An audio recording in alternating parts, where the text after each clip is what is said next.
كنت أصلي في أحد المساجد إماما بالناس، وكان يقف خلفي رجل يعني يبدو أنه متأثر تأثرا شديدا بالمقامات، إلى درجة أنه لا يسمع شيئا إلا ويقلد مثله كالببغاء، لكن في المقامات حتى في الصلاة. يعني العجيب أن هذا حتى في الصلاة.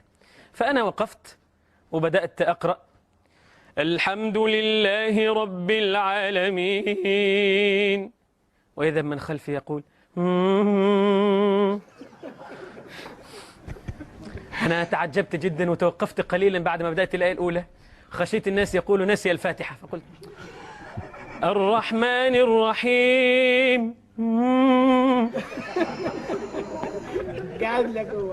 يعني قلت بقى مش هينفع. حاولت ان انا اغير المقام لعله ما يستطيع انه يعني يفعل غير هذا.